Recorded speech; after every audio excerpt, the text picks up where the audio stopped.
شب برات کیسے گزاریں؟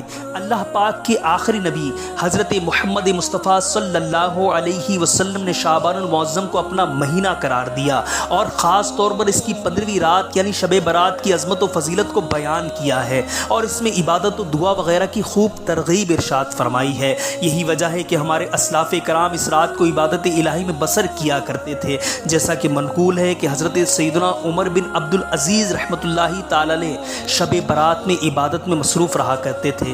حضرت خالد بن معدان، حضرت لقمان بن عامر اور دیگر بزرگان دین شعبان کی 15ویں رات اچھا لباس پہنتے، خوشبو لگاتے، سرما لگاتے اور رات مسجد میں عبادت کیا کرتے تھے۔ یوں ہی 3 صدی ہجری کے بزرگ حضرت ابو عبداللہ محمد بن اسحاق فاقیہ رحمۃ اللہ تعالی علیہ فرماتے ہیں، جب شب برات آتی تو اہل مکہ کا آج تک یہ طریقہ کار چلا آ رہا ہے کہ مسجد حرام شریف میں آ جاتے ہیں اور نماز ادا کرتے ہیں اور طواف کرتے ہیں اور ساری رات عبادت و تلاوت قرآن میں مشغول رہتے ہیں۔ ان میں بعض لوگ 100 رکعت نوافل اس طرح ادا کرتے ہیں کہ ہر رکعت میں سورہ فاتحہ کے بعد 10 مرتبہ سورہ اخلاص پڑھتے، زمزم شریف پیتے، اس سے غسل کرتے اور اسے اپنے مریضوں کے لیے محفوظ کر لیتے اور اس رات میں ان کے اعمال کے ذریعے خوب برکتیں سمیٹتے۔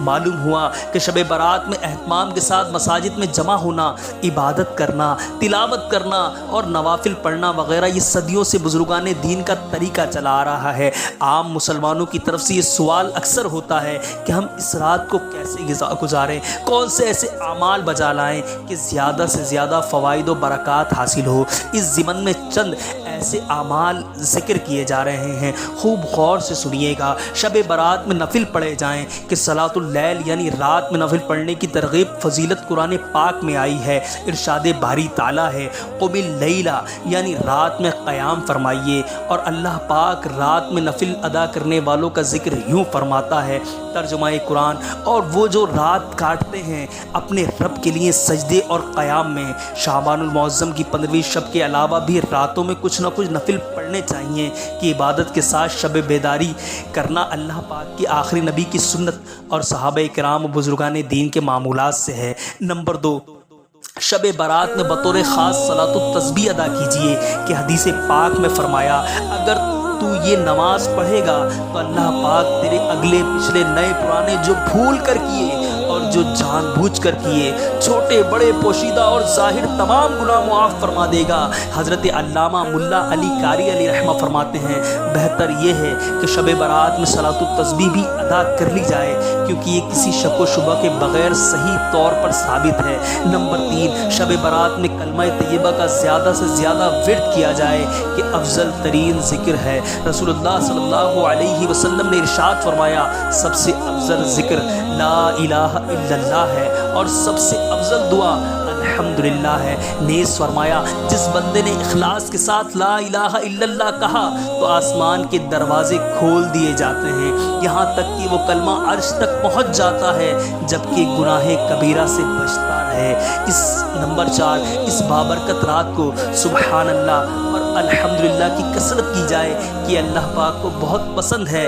حدیث پاک میں فرمایا، 100 مرتبہ الحمدللہ کہہ لیا کرو کہ یہ تمہارے لیے 100 کجاوے اور زین والے گھوڑے راہ خدا میں دینے سے بہتر ہے۔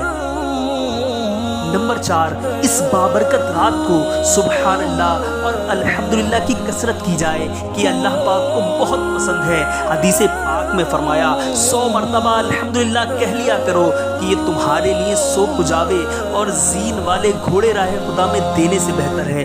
نیز رحمت عالم صلی اللہ علیہ وسلم نے ارشاد فرمایا، کیا تم میں سے کوئی روزانہ 1000 نیکیاں کرنے سے عاجز ہے؟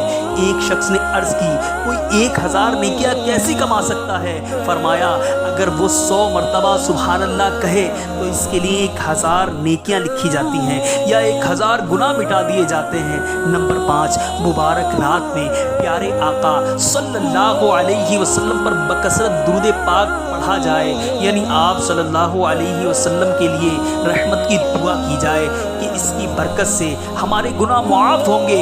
حدیث شریف میں فرمایا، میرا جو امتی اخلاص کے ساتھ مجھ پر 1 مرتبہ درود پاک پڑھے گا، اللہ پاک اس پر 10 رحمتیں نازل فرمائے گا، اس کے 10 درجات بلند فرمائے گا، اور اس کے لیے 10 نیکیاں لکھے گا، اور اس کے 10 گناہ مٹائے گا۔ نمبر 6، شب برات میں استغفار یعنی دعائے مغفرت اور اس کو عافیت کی دعا بہت زیادہ کرنی چاہیے، کہ اس کی خاص طور پر ترغیب ارشاد ہوئی۔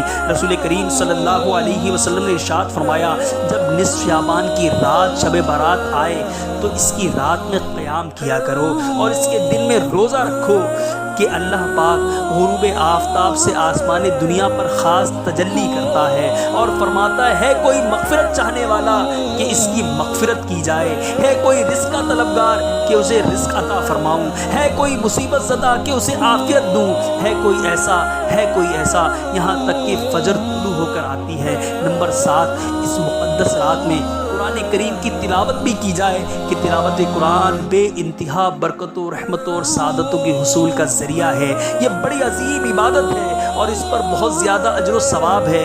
حضور صلی اللہ علیہ وسلم نے ارشاد فرمایا، جو شخص کتاب اللہ کا ایک حرف پڑھے گا اس کو ایک نیکی ملے گی جو 10 نیکیوں کے برابر ہوگی۔ میں یہ نہیں کہتا الف لام میم ایک حرف ہے، بلکہ الف ایک حرف ہے، لام ایک حرف ہے، میم ایک حرف ہے، اور قرآن پاک کو تو دیکھنا بھی عبادت فرمایا گیا۔ حدیث پاک میں ہے قرآن مجید کو دیکھنا عبادت ہے۔ نمبر 8، شب برات میں قبروں کی زیارت کی جائے، کہ اس رات قرآن